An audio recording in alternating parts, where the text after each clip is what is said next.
Assalamualaikum warahmatullahi wabarakatuh. Alhamdulillahi rabbil alamin. Hamdan tayyiban mubarakan fih mubarakan alaih kama yuhibbu rabbuna wa tarda. Asyhadu an la ilaha illallah wahdahu la syarika lah wa asyhadu anna Muhammadan abduhu wa rasuluh. Allahumma salli wa sallim wa barik ala Muhammad wa ala alihi wa ala ashabihi ajma'in. Amma ba'd. Qala Allah Ta'ala fil kitabihil karim. A'udzu billahi minasy syaithanir rajim. Ya ayyuhalladzina amanu taqullaha wa qulu qawlan shadidan yuslih lakum a'malakum wa yaghfir lakum dhunubakum wa may yuti'illaha wa rasulahu faqad faza fawzan 'aziman. Jamaah maghrib rahimakumullah. Hari ini kita memasuki bulan Dzulqa'dah. Tanggalnya kalau tidak salah tanggal 9 atau tanggal 10 bulan Dzulqa'dah. Sebulan lagi berarti bulan Dzulhijjah. Kita akan merayakan Idul Adha. Seperti yang sudah kita fahami bersama, kaum muslimin mempunyai dua hari raya, yaitu Idul Fitr dan Idul Adha. Kita semuanya senantiasa berusaha mengagungkan kedua-duanya. Jangan kita memilih hanya mengagungkan salah satunya, kan, tetapi kita diperintahkan oleh Allah dan Rasul-Nya untuk mengagungkan syiar-syiar agama Allah. Di antara syiar-syiar agama Allah yang agung adalah Idul Fitri maupun Idul Adha. Di dalamnya terdapat syariah penyembelihan hewan kurban. Untuk itu, mumpung kita masih diberi kesempatan oleh Allah untuk menikmati kehidupan ini, monggo kita niatkan barang siapa yang diberi kemudahan rezeki oleh Allah untuk meniatkan untuk ikut berkurban. Jamaah rahimakumullah, karena sekali lagi kita semuanya tidak mengetahui apa yang akan terjadi besok. Kita semuanya tidak akan mengetahui di bumi mana kita akan dimatikan oleh Allah. Untuk itu, mumpung kita masih diberi kesempatan oleh Allah, maka kita persiapkan diri kita sebaik-baiknya, memperbanyak amal-amal salih yang insyaallah nanti akan menjadi bekal kita di dalam mengarungi kehidupan akhirat. Kita sudah mempelajari rukun iman yang kelima, yaitu beriman kepada hari-hari akhirat. Ketika kita sudah memahami hal tersebut, berarti kita sudah mempersiapkan diri kita untuk menghadapi hari-hari akhirat kita, dimulai dari kematian kita nanti. Kita harus sudah mempersiapkannya hari ini. Amal-amal apa yang harus kita lakukan agar supaya kita mendapat kemudahan-kemudahan di dalam menjalani atau mengarungi kehidupan akhirat kita. Dan mudah-mudahan Allah memudahkan kita semuanya. Sekali lagi, ya, kita benar-benar tidak tahu apakah kita nanti ditakdirkan oleh Allah mati dalam keadaan beriman atau mati dalam keadaan tidak beriman. Ya, digambarkan atau Rasulullah memberikan kabar kepada kita melalui sebuah hadis yang kurang lebih artinya bahwasanya ada seorang yang dari muda beramal dengan amalan-amalan penghuni surga. Artinya dari muda dia soleh, rajin beribadah. Ketika menjelang tuanya, menjelang kematiannya, bahkan dia beramal seperti amalan penghuni neraka, keluar dari Islam atau mungkin tidak mau beribadah lagi, sehingga akhirnya dia mati dalam keadaan tidak taat kepada Allah. Atau sebaliknya, ada orang yang dari muda tidak taat kepada Allah, banyak melakukan kemaksiatan, tapi di akhir hidupnya dia mendapat hidayah dari Allah sehingga beramal dengan amal penduduk surga, sehingga dia mati dalam keadaan beriman kepada Allah dan mati dalam keadaan Islam kepada Allah. Ini sekali lagi terkait dengan takdir, ya, dengan takdir. Untuk itu kita harus permasalahan yang kita hadapi adalah kita benar-benar tidak tahu takdir kita. Makanya ketika kita sedang menjalani sebuah kebaikan di dalam kehidupan ini, kita harus jaga kontinuitas, jaga keistiqomahan kita di dalam beribadah kepada Allah Azza wa Jalla. Mudah-mudahan dengan begitu Allah akan menjadikan kita menjadi orang-orang yang husnul khatimah, ya, menjadi orang-orang yang senantiasa dimatikan dalam keadaan iman dan Islam. Allahumma amin. Mudah-mudahan kita semuanya seperti itu. Jamaah rahimakumullah, kita akan kaji sedikit terkait rukun yang keenam, yaitu iman kepada takdir. Bahwasanya kita sudah mengenal bahwasanya rukun iman itu ada 6. Kesemuanya harus kita imani secara kafah, secara keseluruhan. Tidak boleh kita beriman parsial. Parsial artinya sebagian-sebagian. Dalam Al-Quran Allah berfirman, afatu'minuna bi ba'dil kitab wa takfuruna bi ba'd fama jazaa'u may yaf'alu dzalika minkum illa khizyun fil hayatid dunya. Ya, apakah kalian mau mengimani sebagian kitab dan beriman kepada sebagian yang lain, atau kufur kepada sebagian yang lain? Maka tidak ada balasan bagi orang-orang yang melakukan seperti itu kecuali apa? Khizyun fil hayatid dunya, kehinaan pada kehidupan dunianya, dan di akhirat nanti akan dikembalikan kepada siksa yang sangat pedih. Dalam ayat yang lain Allah berfirman, "Faman yakfur bil imani faqad khabita 'amaluhu wa huwa fil akhirati minal khasirin." Dan barang siapa yang kafir, ya, sesudah iman, maka dia amalannya semuanya adalah khabita, ya, amalannya sia-sia, musnah, dan dia di akhirat nanti termasuk orang-orang yang rugi. Dari keenam rukun iman itu tidak boleh kita satu pun tidak mengimaninya. Kita wajib beriman kepada Allah dengan segala apa yang diperintahkan atau dikabarkan oleh Allah dalam Al-Quran maupun sunnah-sunnah Rasulullah yang sahih. Kita harus mengimani Allah dalam rububiyahnya, di dalam uluhiyahnya, maupun di dalam asma wa sifat yang diberitakan oleh Allah. Kita harus mengimani secara sempurna.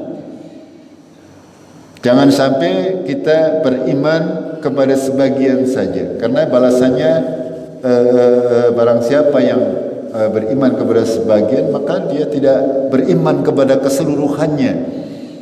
Barang siapa beriman kepada Allah misalnya, akan tetapi tidak beriman kepada Muhammad Rasulullah, maka dia kafir. Barang siapa beriman kepada Allah dan kepada Rasulullah, tapi dia tidak beriman kepada kitab-kitab Allah, maka dia kafir. Ini harus kita pahami, ya, karena harus keseluruhannya, keenam-enamnya harus kita yakini, harus kita imani.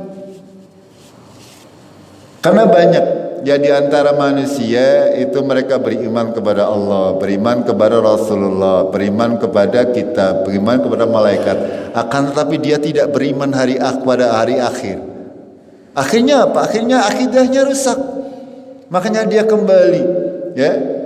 Tidak berguna bagi dia keimanannya, salatnya dan sebagainya, kalau dia tidak beriman kepada hari akhirat.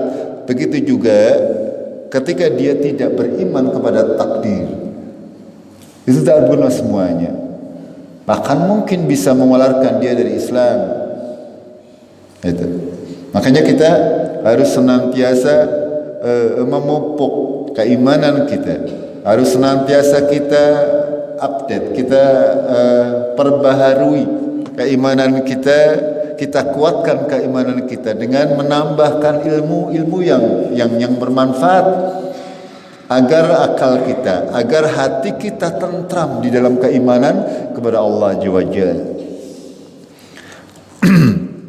Jamaah rahimakumullah, ada beberapa tahapan ya yang harus kita pahami, bahwasanya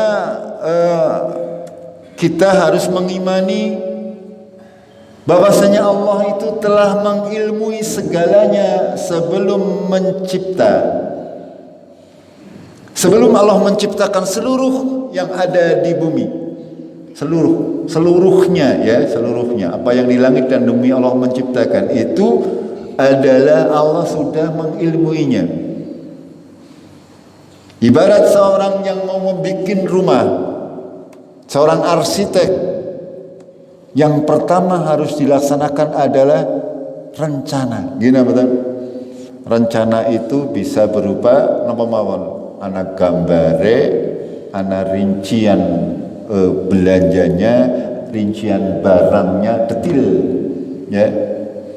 Rencana manusia kadang-kadang gampang berubah. Gini betul?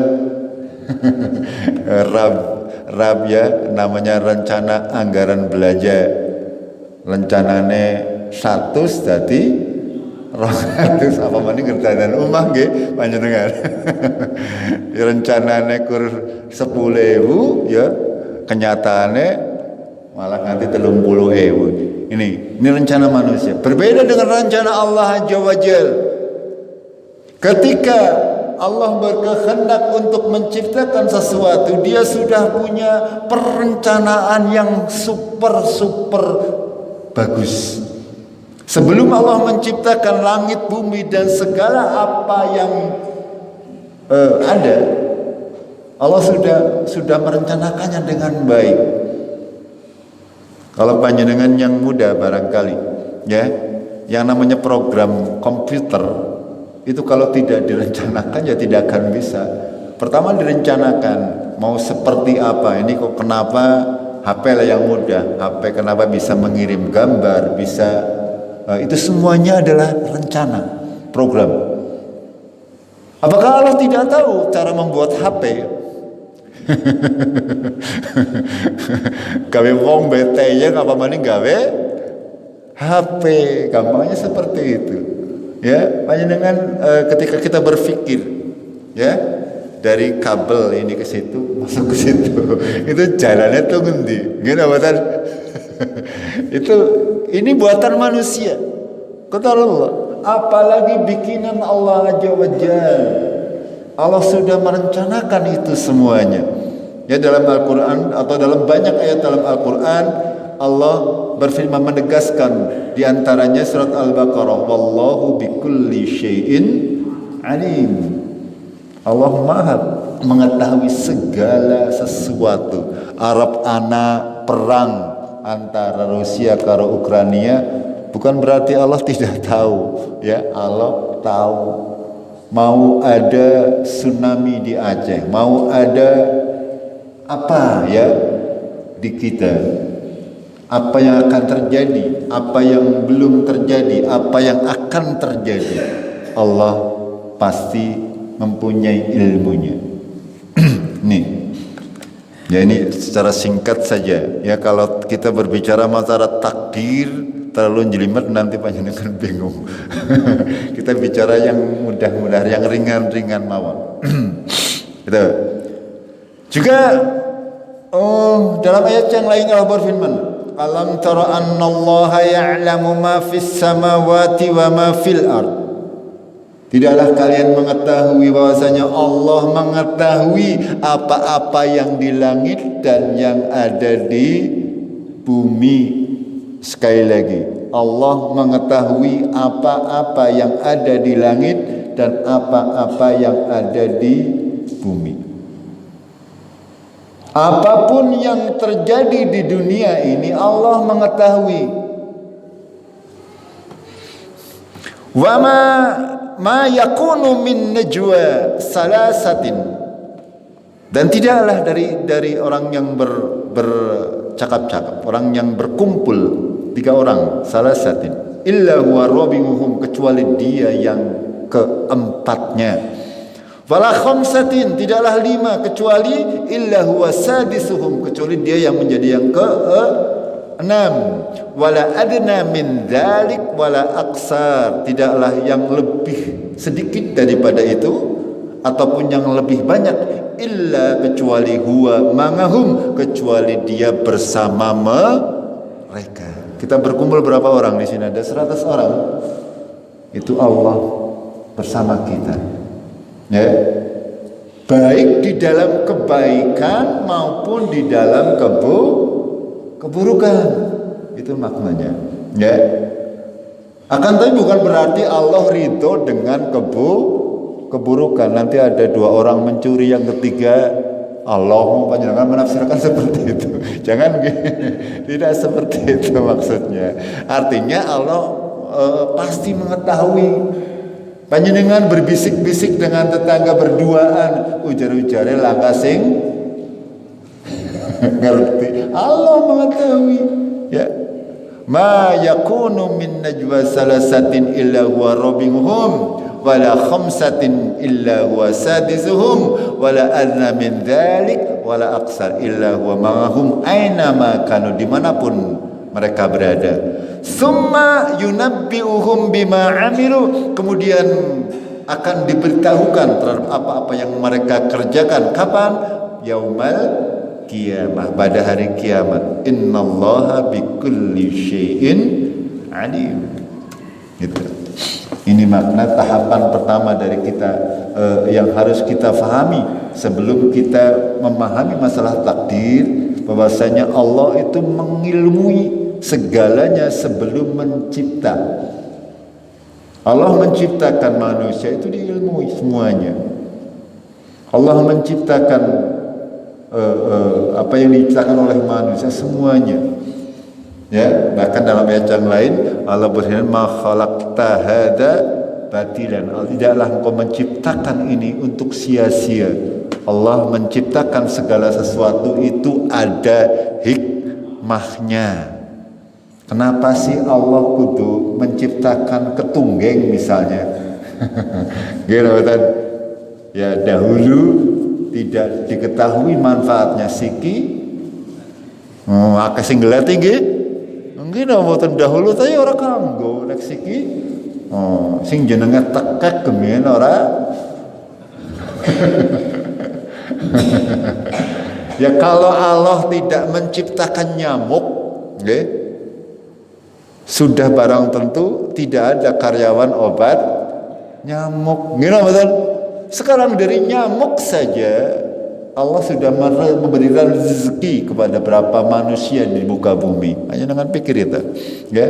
Ma khalaqta hadza batilan. Tidaklah Allah menciptakan ini untuk main-main, untuk sia-sia. Semuanya ada hikmahnya. Hanya kadang mungkin kita yang tidak tahu, ya suket ngangel-ngeli semprot baikon mati. Itu kadang kalau mungkin bisa kita manfaatkan bisa. Itu.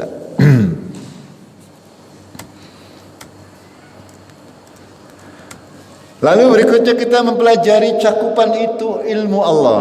Ya, bahwasanya Allah cakupannya sangat luas. Kita perhatikan firman Allah, wa ma tasqutu min waraqatin, ya, dan tidaklah gugur, tasqutu gugur, min waraqah itu daun, ya, daun yang gugur nang dunia, itu nang dunia. Berarti ada sehari kira-kira panjenengan bisa ngitung berapa jumlah daun yang gugur. Ya, berapa jumlah daun yang gugur setiap detik? Setiap detik mungkin ada, ya. Illa ya'lamu, kecuali dia mengetahuinya. Allah mengetahuinya di mana, ya, yang gugur. Wala khabbatin, dan tidak juga biji-bijian, fi dzulumatil ard, tidak yang berada dalam kegelapan bumi. Wala ratbin wala yabisin, tidak yang kering, tidak juga yang basah. Illa fi kitabim mubin, kecuali semuanya tertulis di dalam kitab yang nyata. Allah sudah mengilmui semuanya yang Dia ciptakan sebelumnya. Kekuasaan Allah, ya, sangat-sangat luar biasa. Bahkan disebutkan oleh Allah di sini menggambarkan bahwasanya cakupan ilmu Allah ini meliputi segala sesuatu. Yang harus kita pahami bahwasanya Allah itu pertama mengetahui sesuatu yang telah terjadi, yang sedang terjadi, yang akan terjadi, dan segala sesuatu yang tidak terjadi. Seandainya terjadi pun bagaimana akibatnya Allah tahu. Ya. Jadi segala macam yang terjadi ketika kita berbicara takdir, kadang-kadang orang itu salah tafsir ya. Kita tuh takdir ya kadang seperti itu ya, mau mati bareng akeh-akeh kita tuh takdir ini kecelakaan.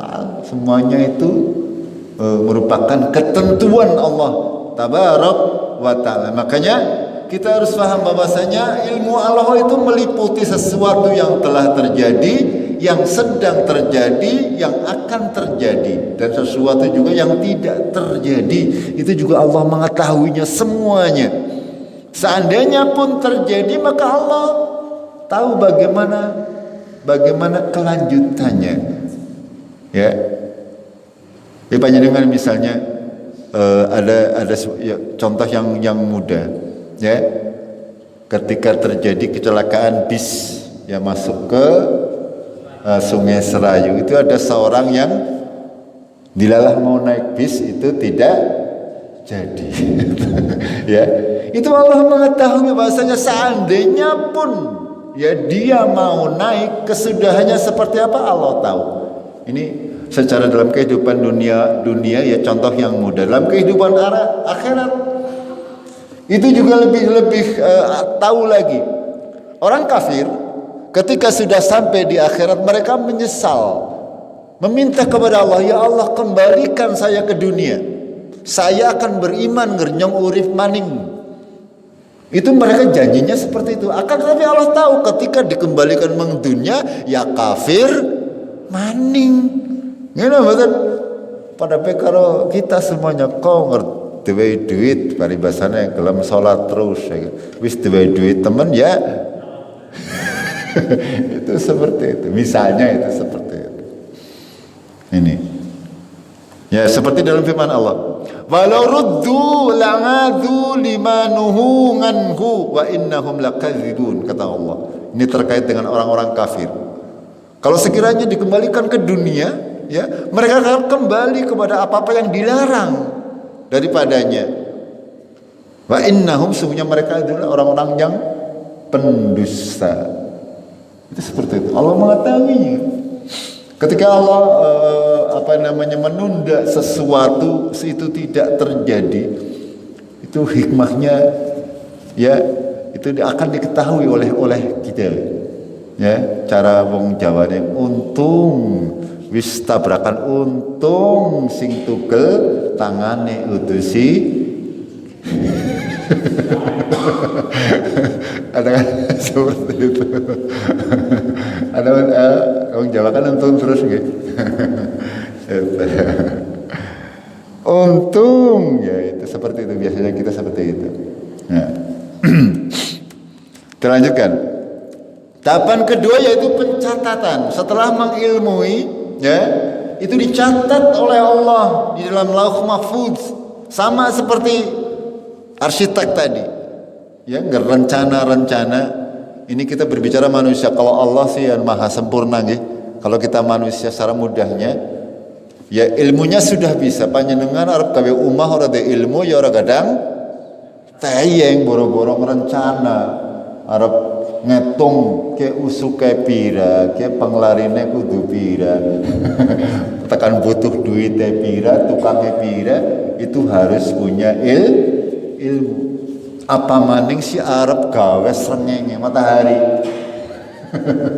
Ya misalnya itu mau membuat matahari, bulan, bintang bermiliar-miliar jumlahnya, lautan yang sedemikian luas isinya nang jero apa baik, itu semuanya direncanakan oleh arsitek yang maha luar biasa, yaitu Allah Azza wa Jalla. Itu. Ya kita berbicara mengenai arsitek di dunia saja, ya mau membuat masjid seperti ini, ya mau membuat rumah, apalagi arsitek misalkan mau membuat laptop, itu butuh arsitek yang ya itu. Lalu dicatat oleh Allah, ya Allah berfirman, wa kulla syai'in ahsaynahu fi imamin mubin, dan semuanya kami catat, kami kumpulkan dalam kitab induk yang nyata, yaitu di Lauh Mahfuz. Ya, yang pertama Allah mengilmui semua yang Dia ciptakan atau yang Dia takdirkan, lalu Allah mencatat semuanya, ya di dalam Lauh Mahfuz, di dalam kitab induk lah cara bahasa kitanya. Ya, kitabnya seperti apa aja takon. Ya panjenengan takon kitab pasti gedene sepira wong diwehi kitab cilik bekon macane angel nemen nggih. Diwehi Quran sing mung semene bae macane kadang-kadang. Itu apa maning kon ya memikirkan Lauh Mahfuz. Ya, kitabnya segede apa atau seperti apa. Ya. Di dunia saja, di kita saja, kalau kita berbicara aplikasi Lauh Mahfuz itu dalam kehidupan sehari-hari, panjenengan tahu namanya handphone itu punya catatan, ya catatan, semuanya dicatat, program-programnya semuanya disimpan dalam sebuah alat yang kurang lebih cuman sekuku, itu bisa menyimpan ya data jutaan. Itu manusia itu apa maning sing gawe menungsa gitu loh. Jadi jangan tanya bentuknya seperti apa, ya kenapa Allah membuat kalimat kitab induk yang nyata, biar orang waktu itu ngerti. Kalau orang waktu itu dikatakan di dalam harddisk misalnya, ya mereka nggak tahu, zamannya belum sampai, gini betul. Itu seperti itu ya, atau disimpan dalam kartu memori, itu ya mereka orang waktu itu tidak mengetahui. Makanya di sini Allah menggunakan kalimat kitab induk. Mau bentuknya seperti apa? Yaitu semuanya wallahu a'lam, hanya Allah yang tahu. Dalam ayat yang lain Allah berfirman, ma farratna fi kitabi min syai, tidak tidak ada yang ketinggalan sedikit pun, semuanya dicatat oleh Allah di dalam Lauh Mahfuz. Itu. Dan juga Allah berfirman, ma asaba min musibatin fil ardi wala fi anfusikum, dan tidaklah ada yang musibah, sebuah musibah yang menimpa di bumi, wala fi anfusikum, dan tidak juga musibah yang menimpa diri kalian, illa kecuali fi kitabin, kecuali sudah tertulis min qabli an nabra'aha, sebelum kejadian sudah tercatat oleh Allah tabarak wa ta'ala. Inna dzalika 'alallahi, apa terusannya? Yasir. Apa artinya yasir? Gampang, sipil, cara bahasa kita. Semuanya mudah bagi Allah. Ya, apa yang menimpa, musibah apa yang menimpa, kejadian apa yang menimpa di bumi, misalnya nanti akan ada perang nuklir, ya tenang saja, itu semuanya sudah ditakdirkan oleh Allah. Misalnya ya yang namanya nuklir, satu bom nggo tibang nang Cikadu ya lunas sekecamatan. itu sekecamatan entek. Itu seperti itu. Ya.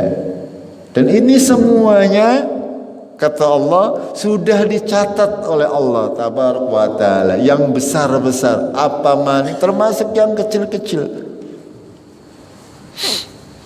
Hanya saja kan kita sama sekali tidak mengetahui, ya, tidak mengetahui catatannya seperti apa. Ya. Nabi SAW juga memberitakan hal ini. Dalam sebuah hadis Rasulullah bersabda, kataballahu maqadiral khalaik. Allah mencatat takdir semua makhluknya qabla ayakhluqa, sebelum dia menciptakan samawati wal ard, sebelum dia menciptakan langit dan bumi. Bi khamsina alfasana, sebelum, yaitu sejarak 50.000 tahun. Khamsin 50, alf itu 1000, berarti 50.000 tahun. Jadi sebelum Allah menciptakan langit dan bumi, Allah sudah mencatat takdir seluruh makhluk. Itu jaraknya itu adalah 50.000 tahun menurut hitungan kita. Gitu. Ya, sebelum Allah menciptakan langit dan bumi dan segala apa yang ada di dalamnya, Allah sudah mencatat takdir-takdir yang akan terjadi pada penduduk langit dan bumi. Kata Rasulullah, jaraknya adalah 50.000 tahun. Nabi juga bersabda, inna awala ma khalaqallahu al-qalam, sesungguhnya yang pertama diciptakan oleh Allah adalah al-qalam, pena. Ya, yang pertama diciptakan. Faqala lahu, dan Allah berfirman kepada pena tersebut, uktub, tulislah. Qala, penanya menjawab. Kok pena bisa menjawab? Sipil jawabannya. Ketika Allah berfirman seperti itu, kita harus mengimani, ya, Allah lah yang membuat kita bisa berbicara. Allah juga bisa membuat pena berbicara. Allah juga bisa membuat kulit kita berbicara nanti yaumul qiyamah. Allah membuat tangan kita nanti berbicara di yaumul qiyamah untuk menjadi saksi apa yang kita perbuat. Itu contohnya. Ya, kembali ke hadis Rasulullah yang tadi. Penanya menjawab, qal rabbi wa madza aktub wa madza aktub, apa yang harus saya tulis ya Rabb? Qal, Allah berfirman, uktub maqadira kulli syai'in hatta taqumas sa'ah, maka catatlah takdir segala sesuatu sampai hari kiamat. Itu. Dan juga Rasulullah juga bersabda dalam hadis yang lain, rufi'atil aqlamu wa khaffat suhuf. Ya, bahwasanya sudah kering tintanya dan catatan juga telah kering, sudah diangkat. Jadi artinya apa? Semuanya sudah ditentukan oleh Allah di dalam Lauh Mahfuz. Gambaran besar kehidupan di dunia dari mulai diciptakan sampai akhir itu sudah dicatat dan tidak akan berubah. Itu maksudnya. Ya. Ini pencatatan yang tadi pertama adalah Allah mengilmui, yang kedua yaitu Allah mencatat secara detil semuanya dan tidak akan berubah catatan Allah tabaraka wa taala yang berada di Lauh Mahfuz. Yang berikutnya, tahapan ketiga yaitu kehendak. Perlu kita pahami bahwasanya kehendak Allah adalah kehendak yang harus kita imani, ya. Terbagi menjadi dua, yaitu kehendak Allah yang memang itu dikehendaki oleh Allah tabaraka wa taala yang berupa kebaikan, ya. Apapun yang diciptakan oleh Allah itu yang dikehendaki oleh Allah, dan ini mudah untuk kita pahami. Ada juga kehendak Allah yang kadang itu tidak bisa kita pahami, yaitu segala macam yang sifatnya keburukan yang seperti saya sampaikan tadi di awal. Kenapa sih Allah harus menciptakan keburukan? harus menciptakan bencana, harus menciptakan iblis, harus menciptakan setan, harus membiarkan ada orang jahat. Itu bagaimana? Kenapa harus ada musibah? Ya, itu semuanya harus kita pahami. Ya, Allah itu maha baik. Ketika Allah menciptakan keburukan, pasti ada tujuan yang lebih baik. Ini harus kita pahami. Ya, seperti itu. Ya, Allah tidak menghendaki, tidak menyukai kerusakan di muka bumi. Allah tidak menyukai. Akan tetapi Allah menakdirkan akan ada terjadi kerusakan di muka bumi. Agar supaya apa? Agar ada hikmah bahwasanya Allah dari keburukan tersebut nanti akan timbul kebaikan. Itu maksudnya yang harus kita pahami. Ini terkait dengan kehendak Allah. Bahwasanya kenapa sih Allah harus menciptakan keburukan? Itu semuanya adalah hikmah. Ada hikmah, pasti akan ada hikmah di balik keburukan. Seperti firman Allah, inna ma'al usri yusran. Sesungguhnya dalam kesulitan pasti ada kemudahan. Ya, di dalam setiap keburukan yang Allah ciptakan kelihatannya buruk, akan tetapi ada hikmah di balik keburukan yang diciptakan oleh Allah. Ya, makanya kita diperintah oleh Allah untuk senantiasa membaca ya al-mu'awwidhatain ya, dua kul a'udzu birabbil falaq dan kul a'udzu birabbin nas, itu harus kita baca. Di antaranya ya kul a'udzu birabbil falaq min syarri ma khalaq, dari apa? Keburukan yang diciptakan oleh Allah. Ya, Allah menciptakan keburukan. Akan tapi bukan berarti Allah itu suka keburukan.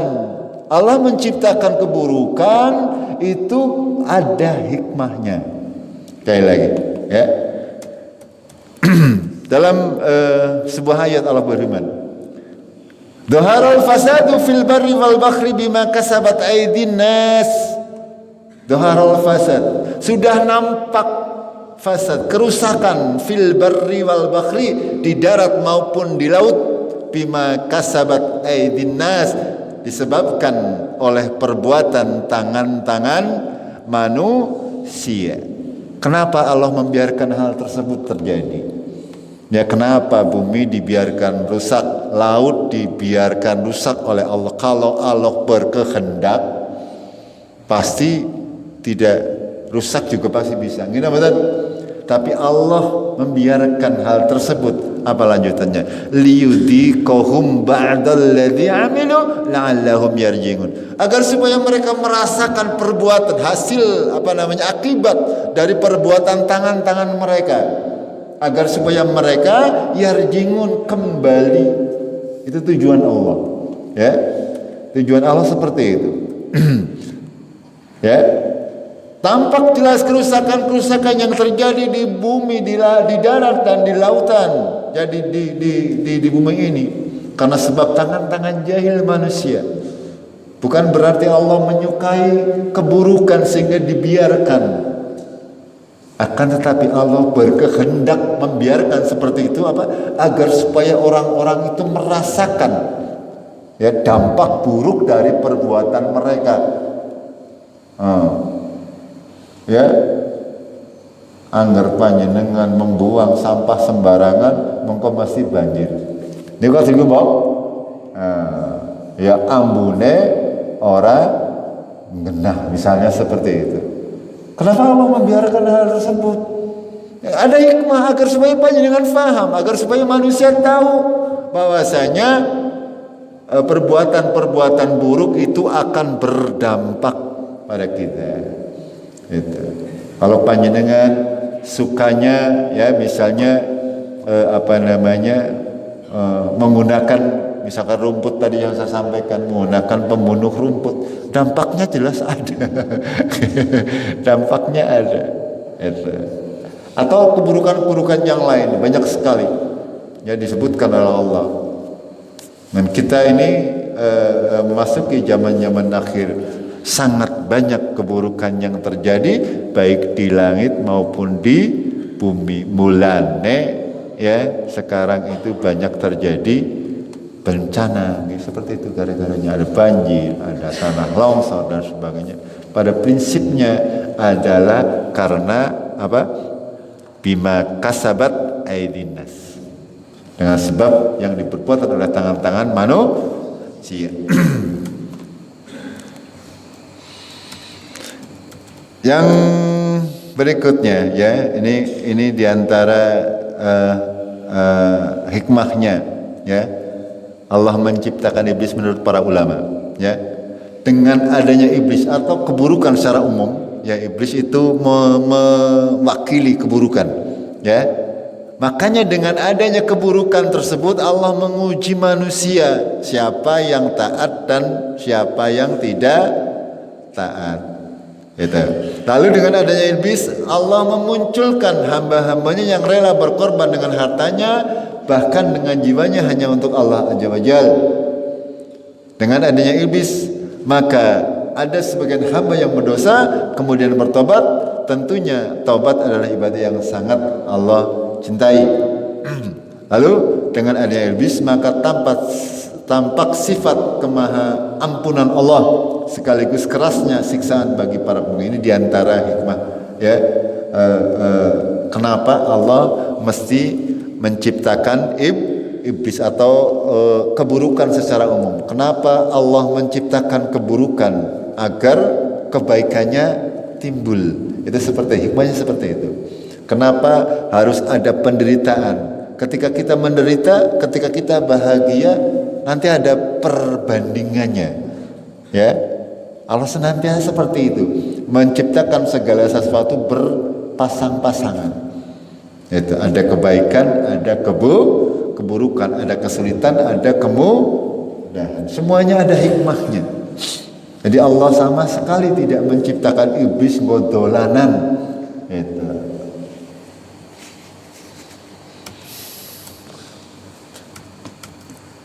Yang terakhir ya adalah proses eksekusinya ya. Tadi kita mulai dari awal tadi ya, ibarat seorang arsitek sudah, yang pertama adalah dia sinau di situ, sekolah di situ lah. Setelah punya ilmunya, dia membuat perencanaan. Dengan ilmu yang dia miliki, dia membuat perencanaan. Perencanaan tersebut ditulis ya di dalam sebuah buku induk.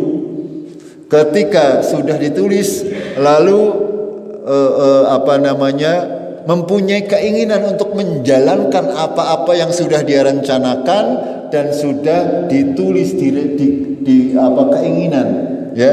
Kalau tidak ada keinginan ya kur dadi rencana tok gini betul ya, kepengin gawe omah kur isine ana ilmune wis duwe, rabe wis duwe ya, tapi orang kepenginnya orang dadi mbok gitu. Nah, yang terakhir adalah prosesnya. Ketika sudah semuanya memenuhi syarat, lalu pada tahap terakhir adalah pada tahap eksekusi atau penciptaannya. Allah berfirman, ya, Allahu khaliqu kulli syai'in wa huwa ala kulli syai'in wakil. Itu. Allah lah yang menciptakan segala sesuatu dan Dia memelihara segala sesuatu juga. Allah menciptakan sekaligus mempeliharanya. Ya. Dalam ayat yang lain Allah berfirman, "Wallahu khalaqakum wa ma ta'malun." Dan Allah menciptakan kalian dan Allah juga menciptakan yang kalian kerjakan. Apa yang kita kerjakan ini diciptakan oleh Allah. Ini ketika kita berbicara takdir dan memeting, jangan terlalu dalam ya, kita cukup memahami ya, cukup memahami apa yang kita kerjakan. Pada prinsipnya itu semuanya diciptakan oleh Allah. Allah menciptakan takdir, mau mentakdirkan panjenengan menjadi orang kaya. Allah menciptakan sebab-sebabnya yang dilala ya, usaha apa baik lancar ini. Maksudnya seperti itu. Allah sudah menyiapkan segala sesuatunya agar panjenengan menjadi orang yang sukses. Itu contohnya. Begitu juga ketika menciptakan Adam dan Hawa. Ya, Allah sudah menyiapkan segala sesuatu yang di bumi agar supaya Adam dan Hawa itu bisa tinggal di bumi. Allah menciptakan bumi ini untuk berguna untuk seluruh manusia, dijamin rezekinya dari mulai Adam sampai nanti hari kiamat. Sudah disiapkan oleh Allah. Ditulis, direncanakan. Semuanya pasti Arab madang. Dari mulai Nabi Adam sampai nanti hari kiamat kabehan madang, ya nasi madang sega, nasi madang bolet, nasi madang apa, semuanya makan. Ini semuanya sudah direncanakan oleh Allah Azza wa Jalla. Semuanya disiapkan. Termasuk perbuatan-perbuatan yang kita berbuat adalah ciptaan Allah Tabaraka wa Ta'ala. Gitu. Ya. Ini jadi yang perlu kita pahami bahwasanya Allah menciptakan dalam takdir ini ya harus kita pahami ada 4 tahapan. Yang pertama adalah ilmu, yang kedua pencatatan, yang ketiga adalah kehendak, yang keempat adalah proses eksekusinya. Nah, sekarang kita berbicara sedikit mengenai hakikat manusia, ya. Manusia ke ana wong ngomong kaya wayang gari mlaku. Itu ora duwe apa? Kehendak. Ya, ada yang berkata manusia punya kehendak, punya pilihan, dan menurut akidah kita manusia bukan seperti wayang. Ya, manusia itu diberi pilihan oleh Allah. Ngerwayang kan terserah dalange Arab dibalangena, Arab dilebokna kotak. Arab digawangan itu tidak punya kehendak. Manusia berbeda. Ya, diberi oleh Allah walaupun Allah sudah menakdirkan segala sesuatu, ya, manusia diberi kehendak, pilihan, dan tidak terpaksa. Allah berfirman, "Ma tasyauna illa ayyasha Allah Rabbul alamin." Ya, tidaklah kau menghendaki satu kecuali Allah menghendakinya. Ya, Allah Rabbul alamin menghendakinya. Akan tetapi ada juga, ya, manusia itu memiliki kudrah kemampuan, akan tetapi kudrah manusia di bawah kudrah Allah. Ya, kehendak kita itu di bawah kehendak Allah. Kudrah kita, kemampuan kita juga di bawah kemampuan Allah. Itu. Jadi tidak mungkin kita itu mempunyai keinginan yang bertentangan dengan takdir dari Allah. Itu maksudnya. Ya, apa yang kita cita-citakan, apa yang kita akan dapati itu semuanya ada, ya, di dalam platform yang sudah diilmui, sudah dicatat, dikehendaki Allah, dan sudah dieksekusi oleh Allah Tabaraka wa Ta'ala. Yang harus kita pahami bahwasanya itu semuanya adalah belum kita ketahui, dan kita ibarat sebuah program. Saya beri gambaran, ya. Di dalam dunia program itu jawabannya hanya ya karo ora. Ya. Misalkan mau menjalan ke sana ini ada pilihan iya atau ora. Anger iya mau maringana, anger ora maringene. Itu seperti itu. Begitu juga dalam urusan takdir. Ya. Urusan takdir itu kita tidak bisa merubah takdir. Hanya kita bisa berpindah antara takdir yang satu ke takdir yang lain. Ya, anjenengan ditakdirkan umur 60. Tapi siki maring tengah-tengah gini tabrak. Dia matinya umur 30. Paham nggak betul? Ini mudah, secara mudahnya seperti itu. Namanya takdir itu seperti itu. Ya, takdir itu tidak bisa dirubah. Ketentuan Allah tidak bisa dirubah. Hanya memang kita bisa berpindah dari satu takdir ke takdir yang lain. Ini kira-kira, ya, tahapan-tahapan beriman kepada takdir itu adalah seperti itu, ya, agar supaya kita benar-benar mengimani apapun yang terjadi, ya, pada diri kita, pada lingkungan kita, pada alam semesta. Itu semuanya pasti adalah atas ilmu Allah, sudah dicatat oleh Allah, atas kehendak Allah dan dieksekusi oleh Allah gitu. Ya, ringkasan dari yang kita pelajari adalah seperti itu. Ya, kita berlindung kepada Allah dari takdir yang buruk dan kita memohon kepada Allah agar senantiasa diberi petunjuk, ya, untuk bisa merengkuh takdir-takdir yang memang diridhoi oleh Allah gitu. Jamaah rahimakumullah, sampai di sini dulu nggih untuk masalah takdir. Ya, insyaallah kita lanjutkan 2 atau 3 pertemuan lagi. Karena memang untuk masalah takdir ini kalau kita berbicara terlalu jelimet, ya, nanti banyak dengan bingung. Itu ya, kita berbicara yang ringan-ringan saja. Itu membutuhkan pemikiran yang cukup rumit, ya. Kadang kalau salah malah salah, ya. Ya, kalau orang tidak mampu untuk berpikir jernih terkadang salah. Makanya banyak aliran-aliran yang mengatakan bahwasanya manusia itu tidak punya kehendak, manusia itu dipaksa katanya. Itu seperti itu. Ya, mereka ya itu tadi karena beriman kepada rukun imannya, pada prinsipnya mereka tidak dilindungi oleh Allah untuk bisa mengimani segala sesuatu dengan benar. Gitu. Kita berdoa kepada Allah agar senantiasa Allah memberi petunjuk kepada kita untuk bisa mengimani seluruh rukun iman ini sesuai dengan yang dikehendaki oleh Allah dan Rasul. Kita akhiri dengan kafaratul majlis. Subhanakallahumma bihamdik asyhadu an la ilaha illa anta astaghfiruka wa atubu ilaik. Assalamualaikum warahmatullahi wabarakatuh.